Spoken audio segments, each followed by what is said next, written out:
ذالک الکتاب لا ریب فیہ، یہ وہ کتاب ہے جس میں شک کی کوئی جگہ نہیں ہے۔ دیکھیں کتنے جاہ و جلال کے ساتھ کتاب اوپن ہو رہی ہے، کانفیڈنس لیول آپ کتاب کا دیکھیں، کتاب سٹارٹ ہو رہی ہے کہ بھئی یہ کتاب جو آپ پڑھنے جا رہے ہو کوئی شک نہیں۔ کوئی شک کیوں نہیں؟ اس کی وجہ یہ کہ اس کتاب کے اندر جو کانفیڈنس اور جو سچائیاں بیان ہوئی ہیں نا، وہ اپنا آپ منوا لیتی ہیں۔ اور اس میں یہ بھی امپلائڈ تھا کہ جو سابقہ امتیں ہیں نا، جیوز اور کرسچنز، ان کو اس میں کوئی شک نہیں ہے، جس طرح کہ سورہ الانعام میں آتا ہے کہ نبی علیہ السلام کو ایسے پہچانتے ہیں جس طرح اپنے بیٹوں کو، اور سورۃ الاعراف میں آتا ہے کہ یہ اس نبی کو، نبی امی کو اپنے اندر پا رہے ہیں جس کی صفات وہ تورات اور انجیل کے اندر پڑھتے تھے۔ یعنی یہ کتاب کوئی شک نہیں ہے کہ یہ وہی کتاب ہے، مراد یہ کہ یہ وہی کتاب ہے جس کی پروفیسیز تورات اور انجیل کے اندر موجود تھی، کوئی شک نہیں ہے۔ ان معنوں میں بھی بے شک یہ وہی کتاب ہے جس کا تمہیں انتظار تھا، اور ان معنوں میں بھی کہ یہ اللہ کی طرف سے نازل ہوئی ہے، اس میں کوئی کنٹراڈکشن نہیں ہے، یہ اللہ کی کتاب ہے۔ دونوں اعتبار سے یہ شک سے پاک ہے، جو سورہ النساء کی آیت نمبر 82 میں بھی آگے چل کے آئے گا کہ اگر قرآن کسی اور کی طرف سے آتا اللہ کے سوا تو تم اس میں بڑا اختلاف کثیر پاتے، یعنی اس کی آیات آپس میں ٹکرا رہی ہوتی، ایک مضمون کچھ اور کہہ رہا ہوتا، دوسرا اس کے بالکل اپوزٹ۔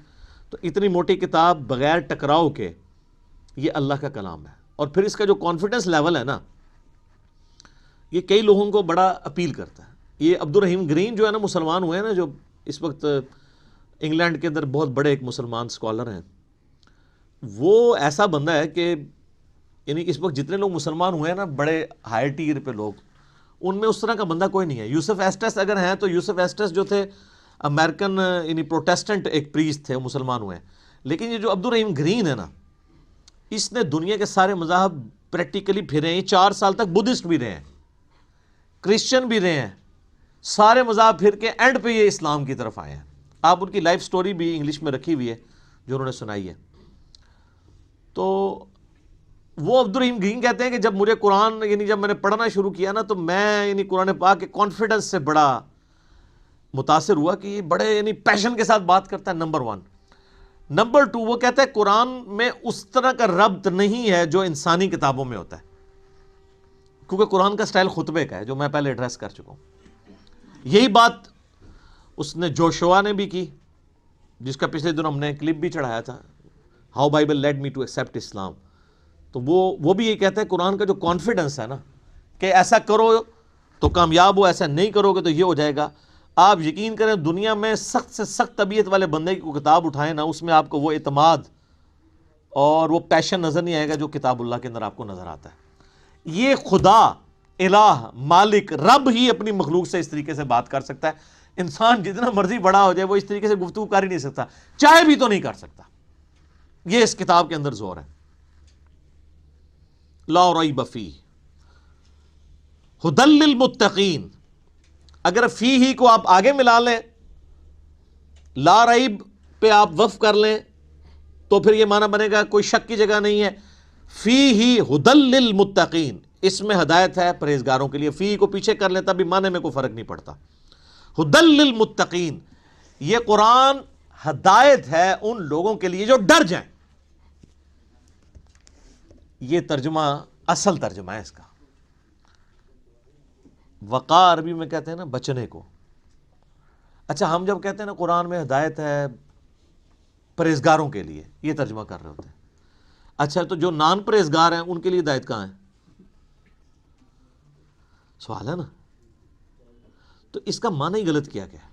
اس کا ترجمہ مولانا مودودی رحمہ اللہ تعالیٰ نے بالکل ٹھیک کیا کہ یہ کتاب ہدایت ہے ان لوگوں کے لیے جو ڈر جائیں، چاہے وہ کافر ہے، چاہے مسلمان ہے، چاہے گناہ گار ہے، چاہے نیکوکار ہے۔ کئی نیکوکار ہیں، ہے پرہیزگار ہیں، لیکن ہر الٹا کام کر رہے ہیں، کیونکہ وہ متقی نہیں ہے۔ پرہیزگار یعنی جو آپ نے لائسنس رکھے ہوئے ہیں، داڑھی، شلوار ٹخنوں سے اوپر، تسبیح، ٹوپی، یہ لائسنس ہی ہے نا کسی کی پرہیزگاری کا۔ آج دنیا میں کسی کو جج کرنے کا طریقہ کیا ہوتا ہے؟ بڑا نیک ہے، وہ کیا دیکھ رہے ہوتے ہیں؟ یہی کچھ دیکھ رہے ہوتے ہیں، گیٹ اپ۔ حالانکہ تقویٰ تو ادھر ہوتا ہے، وہ تو اللہ کو پتہ ہے ریاکاری کے لیے کر رہا ہے، دکھلاوے کے لیے کر رہا ہے، کس لیے کر رہا ہے۔ بہرحال جو دنیا کے لائسنس ہیں ان میں جو پرہیزگار ہیں ان میں سے کئی لوگ ہیں جو متقی نہیں ہیں۔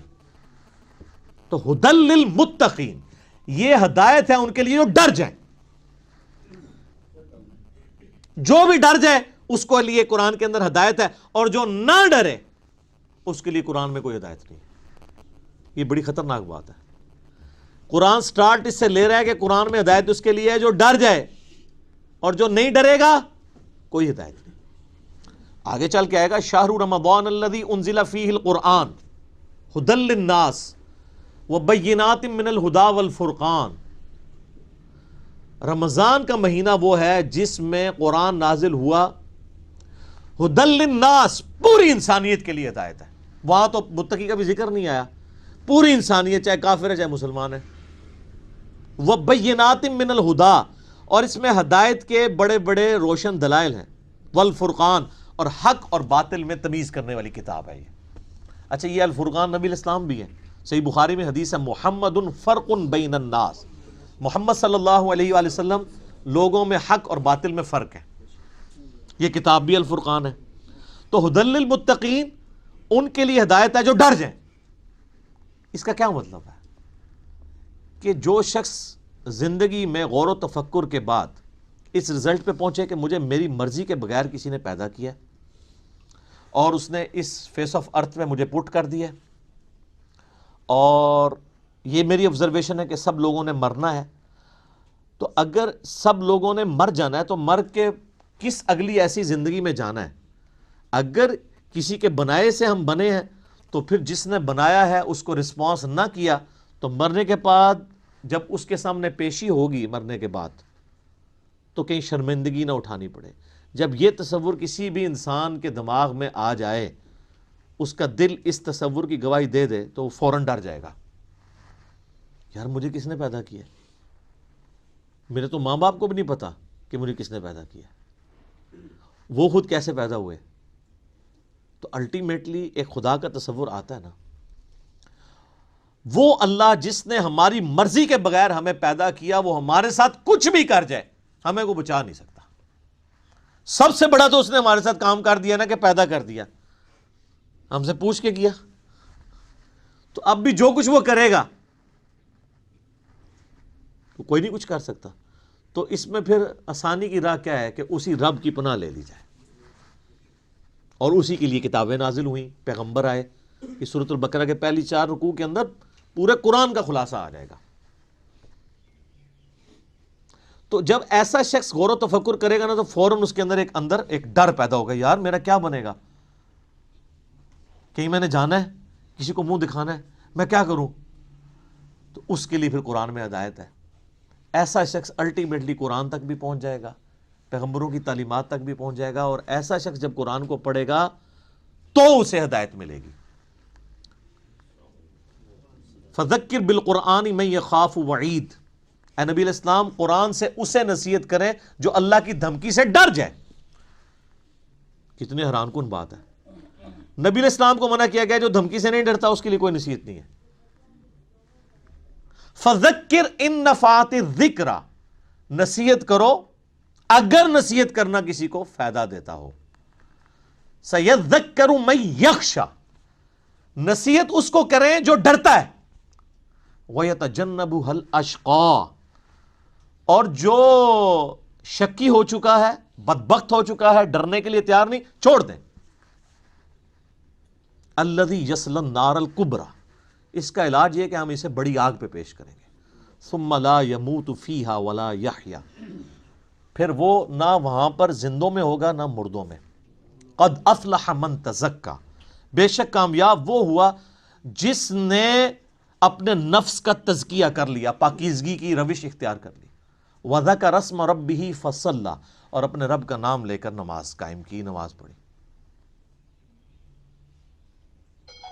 آپ دیکھیں کہ سورہ الاعلیٰ، اس کو آپ پورے کے پورا یعنی ایک جو اللہ کی دعوت ہے اس کو کور کرتی ہے.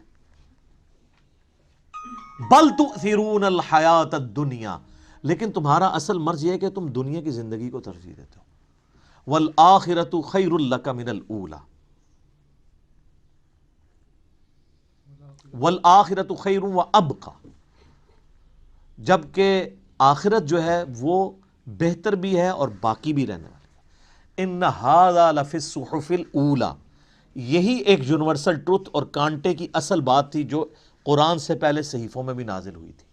صحف ابراہیم و موسیٰ، چاہے وہ ابراہیم کے صحائف ہوں چاہے موسیٰ علیہ السلام کے صحائف، ایک ہی کانٹے کی بات تھی.